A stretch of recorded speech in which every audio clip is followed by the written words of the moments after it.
just how cool is it to see Jonas have such a big game in the last game of the season tonight? It was amazing. He works hard. He's a professional. He does his job. And he just has so much fun on the court. I think everyone sees it after every basket. So it's great to see him enjoying his time here. Domas, did you guys feel like you came out with different intensity in that second half than maybe what you showed in that first half? Yeah. We wanted to put the game away early. And we definitely did not. And we just needed to make a bigger run and a bigger effort on defense. Domas, 2 for you. First, Tiger, how was it hitting the button, buddy? Tiger, how was hitting the button? Did you like it? Yeah, it was good. Good. I believe it. For you, Domas, how much more can this team give over the next week to get prepared for a play-in tournament that you guys played in last year? We just, we have home court advantage. The fans are going to do their job and give us energy, and we got to lock in. They're a very tough team. Forget about their record. Everyone's back, everyone's healthy. And they're a big physical team, and we're going to have to really figure out how to get this done. Domas, I have to ask you. It's really been a checkered season, but you guys reached 40 wins, and that hasn't been done in many, many, many years. So this is 3 straight seasons that you have 40 or more. How do you feel about that, with this organization compared to the season that you had? Yeah, it's been a lot of ups and downs. A lot of things happened in 1 year. And like you said, we ended up getting 40. It's not the number we wanted or the seed we wanted. But I feel like we're playing our best basketball these last 6, 7 games, 8 games, and we got to use that momentum into the play-ins. Domas, you've watched Keon's role get bigger and bigger season by season, even month by month. He finished with 121 steals and I think 63 blocks this season. I mean, what can you speak to just the versatile defender that he is for this team? It's amazing. He's knocking down shots on defense, doing everything for us. He cleans up so many mistakes for us, and that has definitely helped us get where we are today.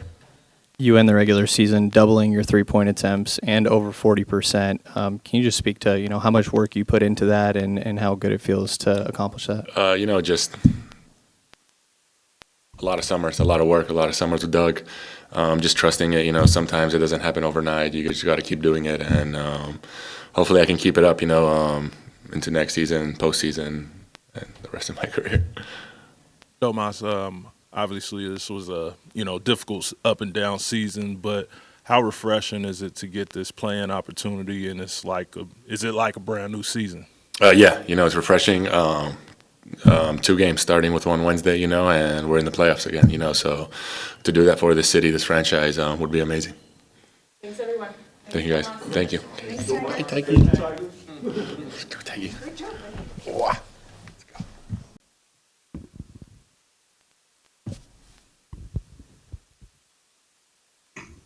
Keon, you guys have been through a lot this season, but how do you feel just kind of about where you guys are at right now and how you're playing going into the play-in tournament? I think we feel good. The last couple of games, we've been playing some good basketball, played some good teams, some playoff teams. So the effort and energy and our focus, everything is there, But some games we come up with wins, some games we haven't. But I think everything's there for us in those games. Keon, for you this season, 121 steals leads the team, 63 blocks is second just to Keegan. I mean, your growth on the defensive end and just your impact on the defensive end. I guess, what do you make of the year that you've had and what you try and bring to that end of the floor? Definitely happy for myself. That's kind of my role out there and what I'm out there to do. So definitely glad that I can perform at that level on that end. But just good to see that all the I would say preparation or the way that I think about the game on the defensive end is working out. So yeah, that's it. Cool. Okay.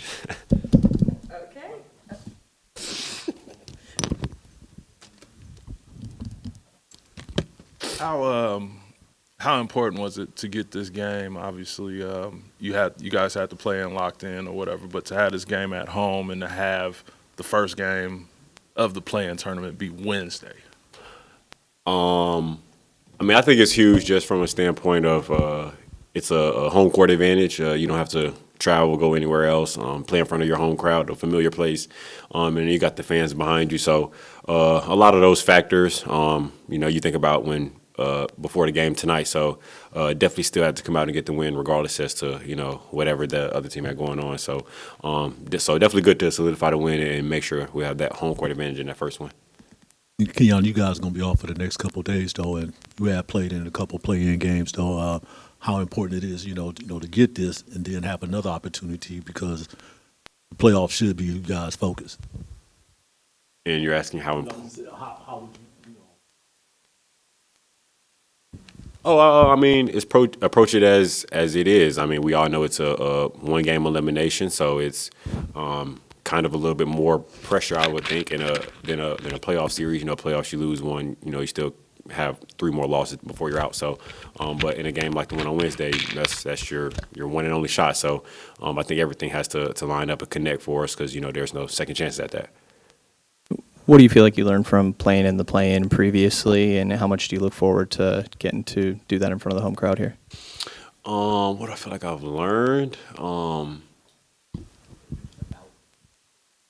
I mean, it's definitely playoff basketball. I mean, the physicality is there. You could just kind of feel it while you're out there. There's something on the line that you're playing for, and the intensity's picked up on both ends for both teams. So it's definitely not. It's a little more intense than a regular NBA game, but that's what I'm expecting. Thanks, Keon. Yep.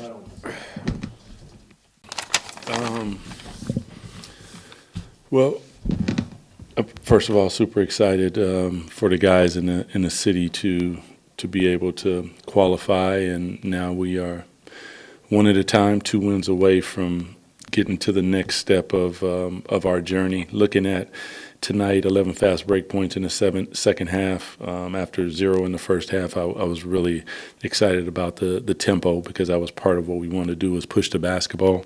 31 assists is always a number, 30 and higher. So the sharing was there, and second half pick and roll coverages I thought were better, were more aggressive, were more impactful, and that's as we go along this journey, each of those things has to be tightened up. So credit to the guys, but super excited for them. I told them very proud of the fight, the determination that they showed in the face of a lot of different adversity that's went on this year, and that's a big credit to them. So congratulations to them, the organization, and our city. Yeah.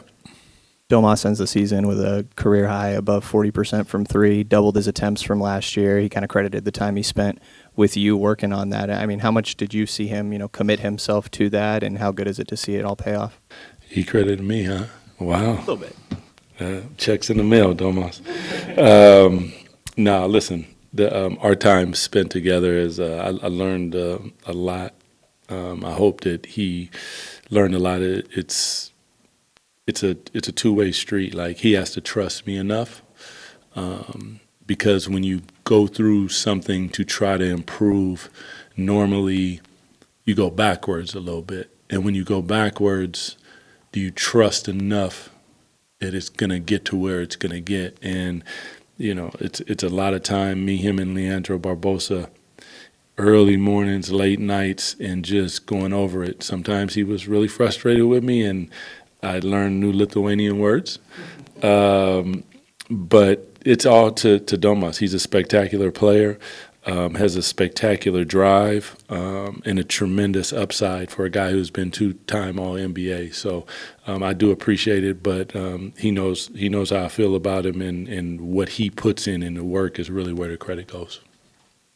Hey, Doug, Domas talked a little bit about how, this isn't necessarily the seed you guys wanted going into the postseason, things like that. But obviously, 10 teams going home, not playing any postseason basketball. Is there any perspective, now that the season's concluded, that you have of, I don't know, maybe of gratitude, or just a place of, you guys made it to extra games, and now you can kind of lock in for those?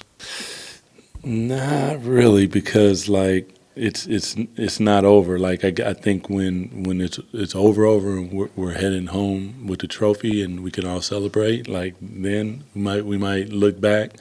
But now you can't breathe in these moments, man. You gotta hold your breath In the mouth, out the nose, in the nose, out the mouth. I believe that's how it goes. There we go. And that's really all. That's all that you can do, man.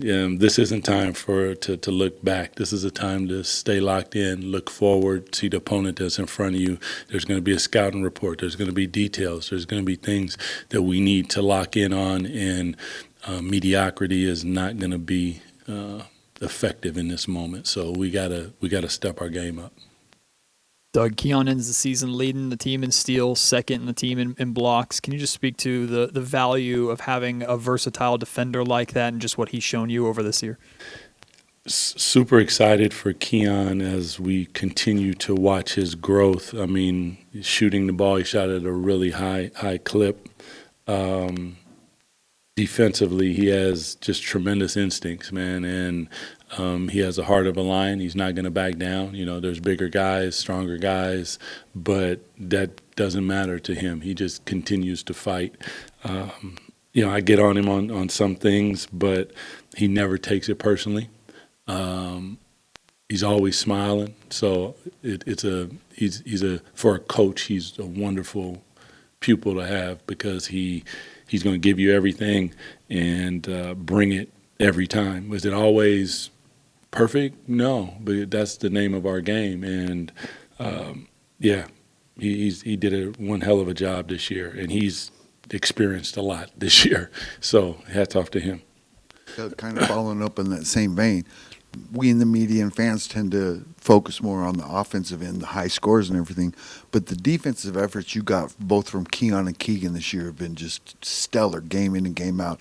What kind of impact has that had on your season, and have you seen their attitude toward defense kind of blend over to the rest of the team? Well, I think it's a valid question. I think what I'm trying to get across is there's fun in defense as well. And it's a hard thing. The more people that you have that do it, it kind of funnels into those. When I think of Keon and I think of Keegan, I'm going to continue to say it, is I think they're all league defenders. But then you also add Jake, and then you add DC to that, and now, you know, you start to have 1, 2, 3 defenders on the floor, and people feel the gravity. They feel the physicality, and that's, you know, Keegan and Keon set the tone for that, and those other guys have come in and they've really added a spark on the defensive end. So hopefully they see that we don't have a game like football where there's two sides of the ball the way it is. There's a yin-yang thing to what we do, but if yin is offense, it can't overpower. There has to be an evenness to it, and that evenness is what I think when you find fun, then it becomes even. When you think that it's work and dressed up like overalls, then it's not a good thing. Yeah. Doug, how big has it been for you guys to add JV to this roster?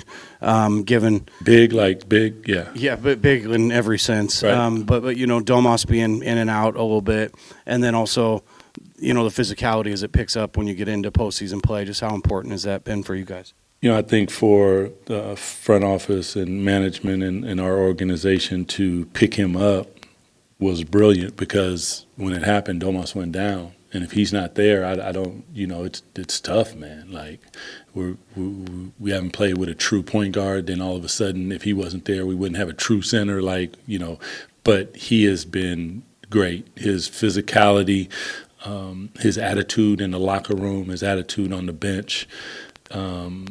He's been everything that I thought he would be. I hadn't coached him as as one of my players. I trained him in the offseason once, and he was fantastic, but, he was on a different team. And then once we get him to see the type of human being he is, the type of teammate he is really solid. So he has been a big-time MVP for us.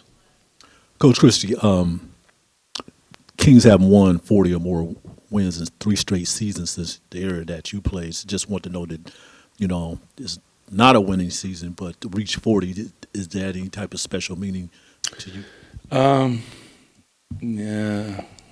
I mean, I want more. I'm a little bit greedy. So, 40 is cool. I really would have when I look back now, when I do get a chance, I'm going to see all those, the Kawhi left-handed shot. I'm going to see, I'm not getting myself in trouble, so I'm going to shut up. I see a lot of stuff that there's the ability for us to take that next step. But the teams that take that next step are physical and aggressive and consistent. And we're where we're at because there was some inconsistency in how we approach things, and you can't do it. You can't fall into it. You can't let it happen. And it's human nature. But I do know that there are a lot of teams out there that fight against that, and these guys have done that. Not perfectly, but I love them for every time they went out there and they gave it up, because that's big time. Yeah, for sure. Appreciate y'all. Thank you, guys.